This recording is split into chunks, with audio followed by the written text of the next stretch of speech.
The PR propaganda just keeps on coming. Here we are, 10 days into 2025, and no surprise, Harry and Meghan can't keep quiet. More propaganda is polluting the media space, with two of the largest U.S. tabloids focusing on these two frauds.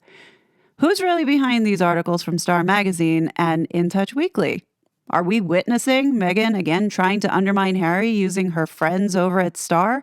Or is Harry attempting to destroy Meghan and getting In Touch on his side? If the rumors hold any truth that these two are heading separate ways, then buckle up because this could get really nasty, echoing the media battles between Diana and Charles before their divorce. Now, we all know never to take these magazines too seriously. But since Harry and Meghan are known to use these types of tabloid magazines to push various narratives, you can't help but wonder if this week's is intentional. From Meghan's alleged nastiness to Harry's legal woes, we're going to look at the layers to see if this is part of a carefully curated PR campaign or something more sinister. So get comfortable because we're about to get into exploring these stories. All this and more on The Royal Grift. This is your daily dose of all things royal. Welcome back, my gorgeous, good-looking friends. Let's unpack the In Touch Weekly juicy article bit by bit. Now, I'd like to emphasize that there's nothing in this article that we haven't heard before. The reason why I'm bringing a spotlight to it is because there's not enough articles out there that do talk about the real Meghan Markle. Hence the reason why it should be emphasized and it should be spotlighted, just to make sure that people do not get clouded with this fake stuff that they keep putting out. Don't worry though, the article is very satisfying. So let's begin. What the Queen really thought of Meghan. It begins. In all of Prince Harry and Meghan Markle's criticism of the royal family, Elizabeth II was the exception. The Queen has always been wonderful to me, Meghan once gushed, calling her warm and inviting. And Harry, who acknowledges that he enjoyed a special relationship with the late Queen, always blamed courtiers for the firm's cold treatment of his wife. His principled and loving granny, he insisted in his bridge-burning CBS interview in 2021, was simply surrounded by manipulative opportunists who fed her bad advice.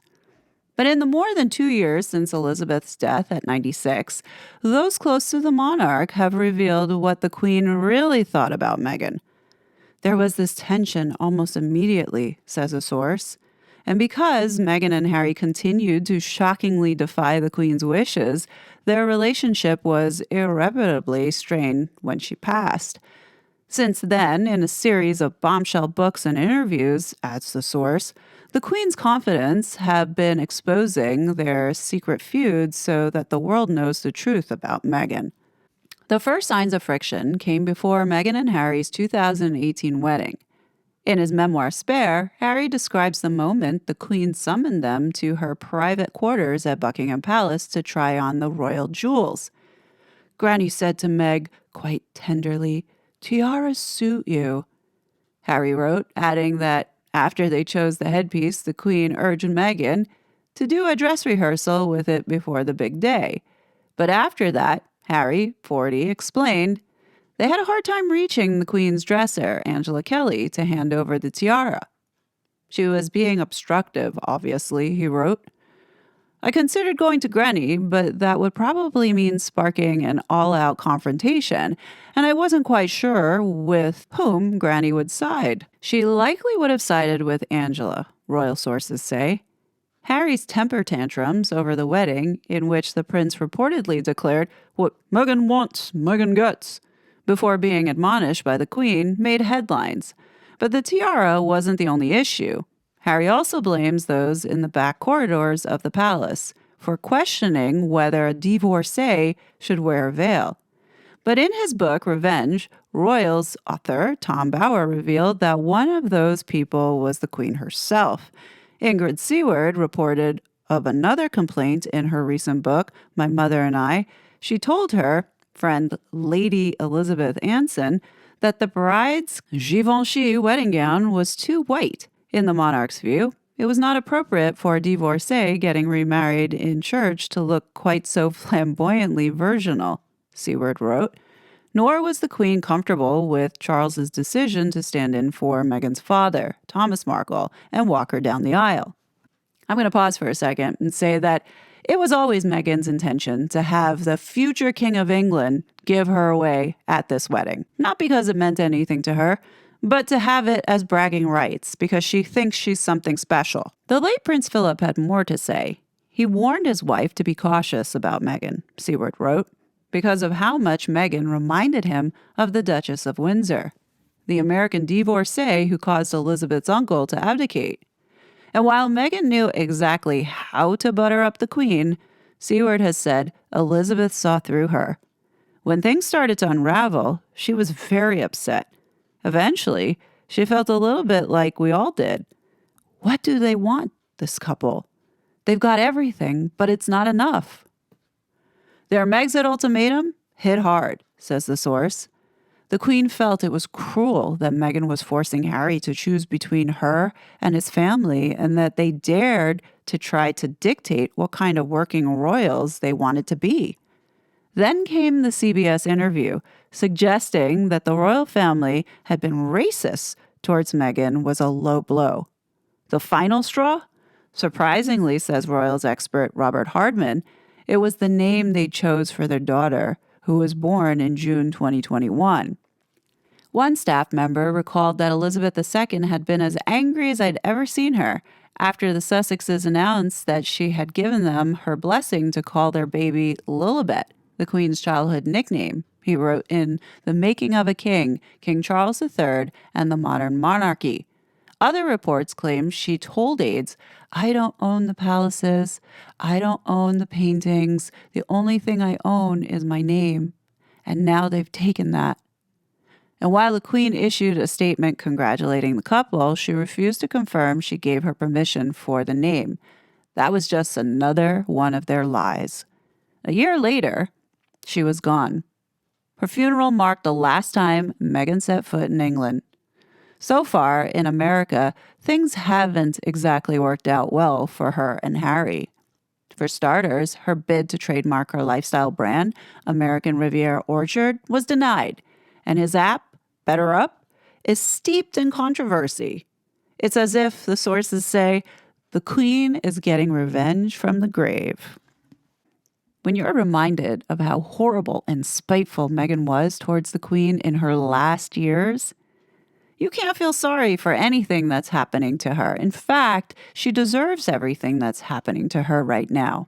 It doesn't matter how much PR Meghan pumps into rebranding herself. It's these kind of stories that need to continue to keep following her around to prevent the public from being fooled again. Now, the big question that I have here is who do we think is behind this hit piece? Because that's exactly what it is, a hit piece against Meghan Markle. Do we think it's Harry? I'm not so sure it is because, Harry's yet to acknowledge that he hurt his grandmother. Could it be Prince William's team? I silently hope so. I silently hope that the palace is striking back, but we don't really know that the palace is striking back through quoting from these royal biographers. That is a possibility, but I'm glad that this article came out for America. And the reason why I say that is because we need more publications like this. And I do believe that even though Harry and Meghan are universally disliked, we will know that it's officially over for them when the mainstream media starts turning on them, like People magazine, like the New York Times, and like all the other outlets that they use to push their propaganda and lies. That's how we'll know these two are finally going away. But for the time being, it doesn't seem like they're going away anytime soon, and there's no end in sight as to this saga. And speaking of saga, moving into Star Magazine's article about Meghan being blindsided. Here we go. Poor Meghan, just trying to be the good, dutiful wife. And here she is, throwing her husband under the bus. In this article, and I'm not going to read it verbatim, it's kind of long. I'm just going to go ahead and summarize the main points that you need to get out of this because it is going to prep what is about to come. Gotta love the drama with these two. Blindsided Meghan fears for Harry as he risks financial ruin and the wrath of his family in a bombshell phone hacking trial. You can pause this video if you want to read the whole thing, but in a nutshell, Harry's about to dive headfirst into a legal battle with a UK newspaper group. Now, you can pause this video if you want. I'm just going to give you a summary of it, but in a nutshell, Harry is set to testify against Rupert Murdoch's news group newspapers over claims of phone hacking. Yes, you heard that right. He's not giving up, and he's taking on the media giant that's been a thorn in his side since 1996. The article says Harry will make waves with a headline-grabbing re-entry of his own when he returns to Britain for a high-stakes court case against a media Goliath. Now let's talk about the financial implications. According to the article, the newspaper group had paid out hundreds of millions of dollars to settle claims brought by approximately 1,300 people. But here's Harry jumping into this legal quagmire, potentially bankrupting himself. And the source that's giving insider information, most likely Meghan, says that Meghan is worried Harry's legal fight could bankrupt them. Talk about a financial gamble, right? Well, we all know that Meghan was the one who initially provoked him to go ahead and pursue this. The article insists that it's not just about money, it's about family drama too. The article mentions Meghan understands why Harry is fighting and why he needs justice. Because apparently this is all about avenging Diana's media harassment. But here's the kicker. Meghan apparently was unprepared for his decision to take this all the way to trial, as it would have been easier to accept a payout. Do you see how they're twisting the narrative with this? As I recall, I don't believe Harry was given any option for a payout. The article then digs deeper, suggesting that this battle is driving a wedge between Harry and Meghan. It states, the friction is yet another wedge in their relationship, adds the insider.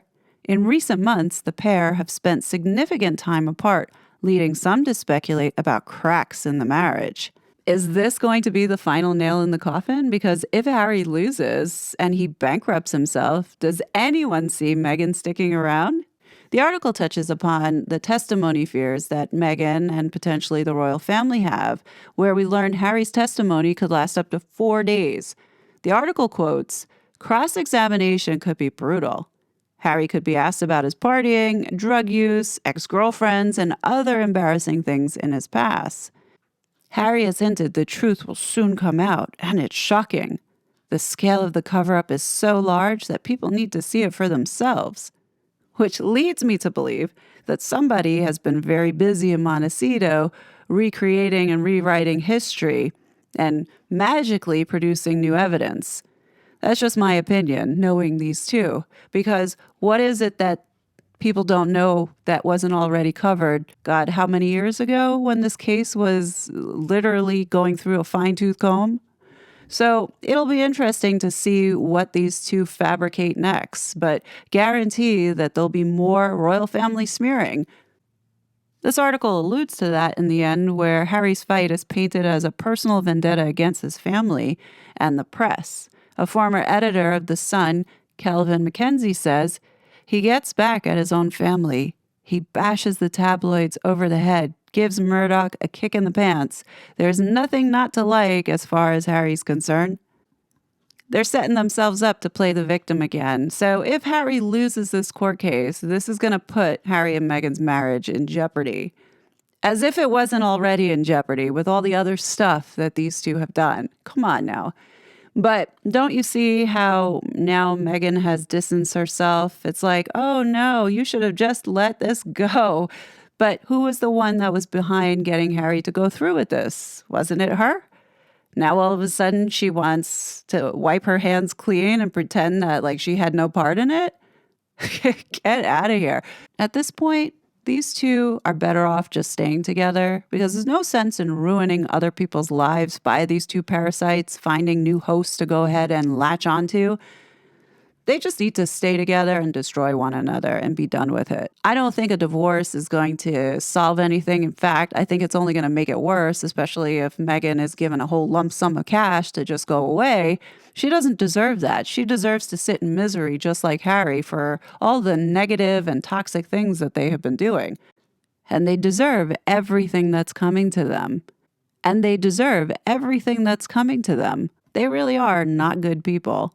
Hopefully, we'll be on the path to justice in 10 days. But what do you guys think? Who do you think put out these articles? Definitely leave your thoughts below. As always, I will be back with more content. But until then, please be safe, and I'll talk to you later. Bye. You're such a fraud.